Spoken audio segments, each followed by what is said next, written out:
Assalamualaikum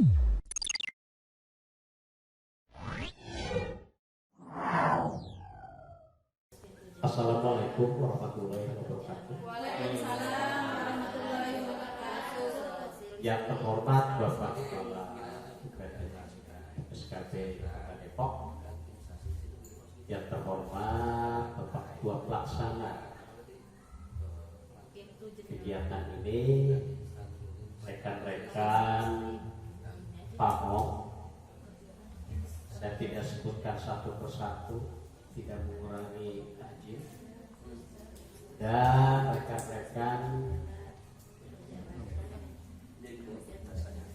tutor, guru PAUD beserta staf yang alhamdulillah pada kesempatan ini diberkahi oleh Allah Subhanahu wa taala, diberi kesehatan dan diberi kemudahan dalam segala hal. Baik, paparan saya yang awal ini ya, tadi ada yang lewat ya, dimasukkan oleh Pak Mukhtar ya, tetapi gak apa-apa karena terlalu banyak. Dalam kesempatan ini paparan saya menyikapi masalah kelembagaan ya, karena mudah-mudahan dengan ajuan yang saya paparkan ini bisa diramu oleh kita yang SKB, dirakit dan kemudian diterapkan ya sebagai pedoman. Saya tidak akan memaparkan masalah pamong, sudah dipaparkan oleh tadi ya pembicara terdahulu, dan segala macam hal yang berkaitan dengan paket A, B, C ya oleh Pak Naryo. Tetapi saya mengikatkan kembali ini adalah tentang langkah-langkah pembelajaran di UPTD SPNF SKB Kota Depok ya. Ini perlu diingatkan kembali ya.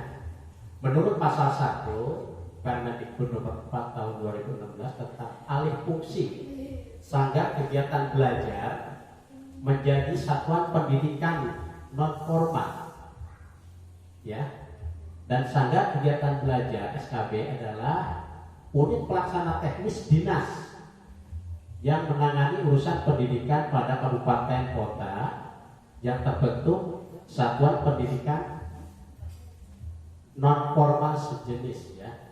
Maksud non formal sejenis itu kan bisa saja dalam satu naungan SKB. SKB itu dianggap satu rumah. Kalau kita ibaratkan di dalamnya itu ada PAUD ya, ada kesetaraan, ada kursus, ada apa lagi? KF ya, keaksaraan fungsional. Nanti akan dibahas di struktur, bisa dilihat kan. Next. Nah, dalam menyusun program ini menyangkut keseluruhan sebenarnya ya, tetapi saya dititik beratkan kepada bidang saya ya, yaitu di paket B.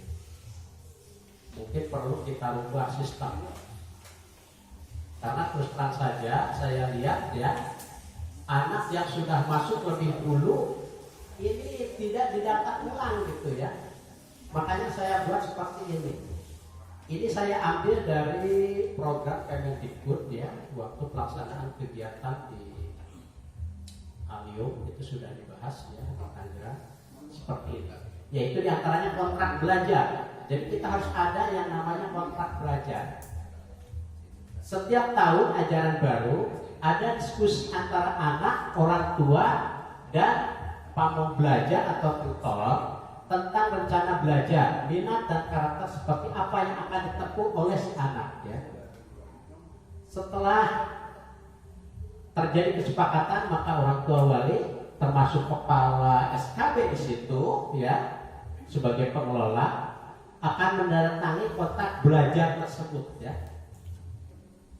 Jadi diupayakan setiap tahun. Mungkin ini berlaku bagi paket B, paket A, termasuk PAUD ya, termasuk ke kursus, termasuk KF. Ini harus ada namanya kontrak belajar. Ini yang belum kita lakukan seperti itu. Ya. Yang kedua adalah secara dari modul. Maksudnya di sini merupakan pembelajaran yang diterapkan di SKB ya, yang diterapkan di kita. Pamong belajar atau tutor memanfaatkan layanan dari Kemendikbud dalam mengerjakan modul pelajaran. Modul pelajaran wajib adalah PPKN, IPS atau sejarah, bahasa Indonesia, matematika, IPA, ya, terus ilmu sosial atau ilmu bahasa. Itu untuk paket yang di bawah adalah untuk paket C ya. Tapi untuk paket B, PPKN, IPS, ya, atau sejarah, ya, bahasa Indonesia, matematika, IPA, itu untuk pelajaran paket B, termasuk paket A ya di situ. Makanya dalam membuat jadwal mungkin baik Bu Isti ya maupun Bu Siti, tidak semua pelajaran ada ya. Tidak semua guru mengaku pelajaran yang sudah ada, tidak ya. Tetapi kita mengacu kepada anjuran yang seperti ini ya. Nah, dalam pola pembelajaran itu maka diterapkanlah dengan sistem untuk kesetaraan paket B itu dengan modul. Ya, dengan modul. Sebenarnya untuk kesetaraan itu identik dengan modul ya, tetapi bukan identik dengan semester. Satu modul harus bisa ujian minimal 6 minggu atau 6 kali pertemuan ya. Itu ujian ya. Ujian, terus ujian. Jadi kalau di kesetaraan itu tidak diberlakukan yang namanya UTS. UAS sebenarnya tidak diberlakukan, tapi yang ada adalah ujian modul. Ya, untuk itu semester 1 ya. Semester 1 itu 3 modul. Dan semester 2 itu menggunakan 2 modul. Modul 4 dan modul 5.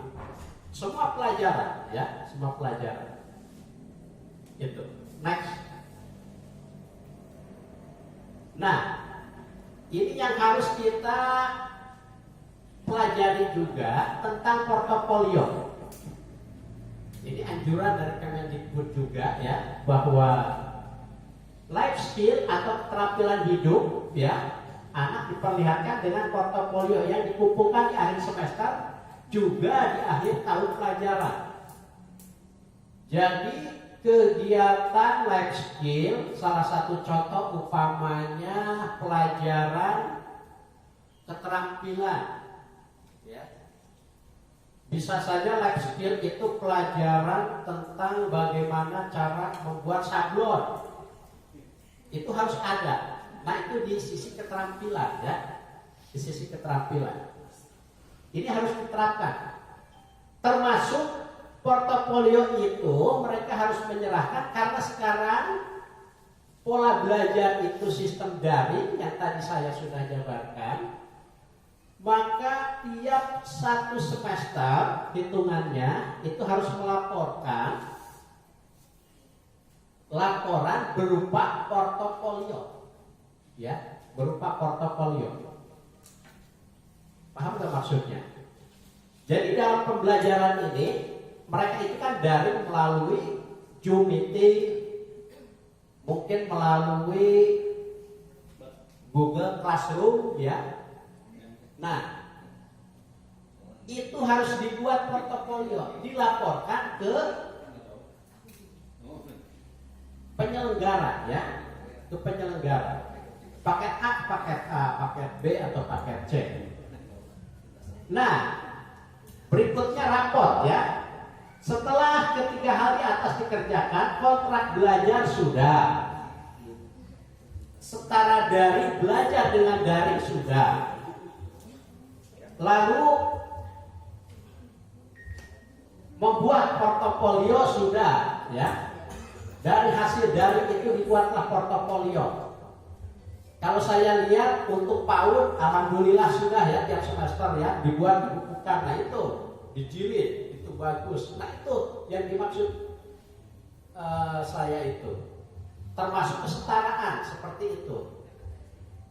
Nah, maka anak berhak mendapatkan rapor di akhir semester dan akhir tahun ajaran, ya.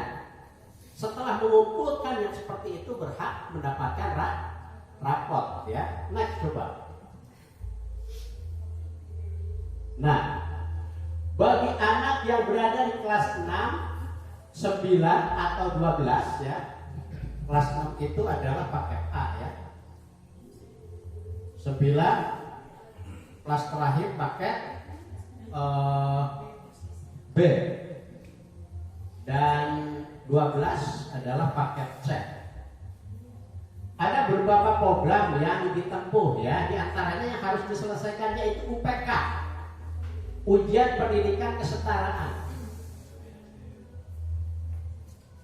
Nah, UPK itu yang dianjurkan oleh pemerintah adalah pelajaran-pelajaran yang wajib tadi disebutkan ya, yang wajib.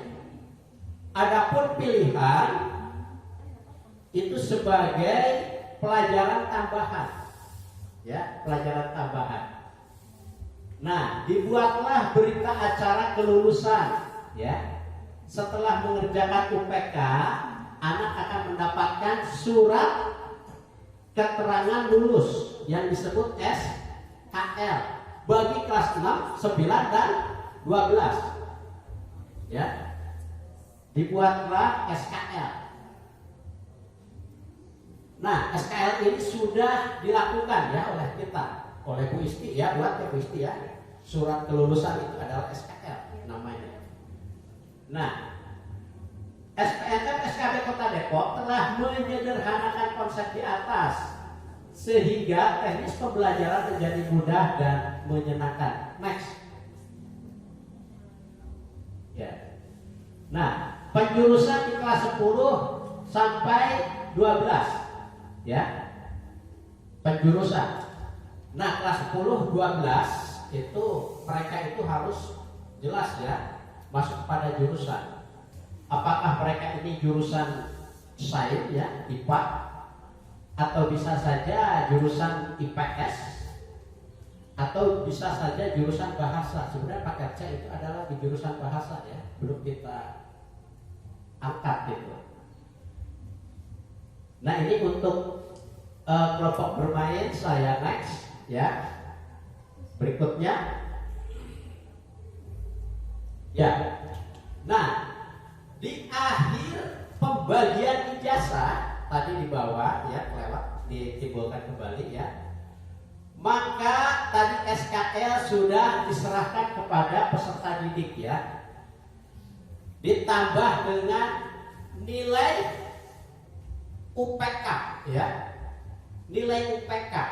Nah, itu dibuatlah dan disahkanlah menjadi satu, yaitu nilai ijazah. Ini untuk sekarang, karena sekarang ini adalah ujiannya ujian sekolah, bukan lagi UN, ya, bukan lagi UN. Baik, saya kembali melanjutkan kepada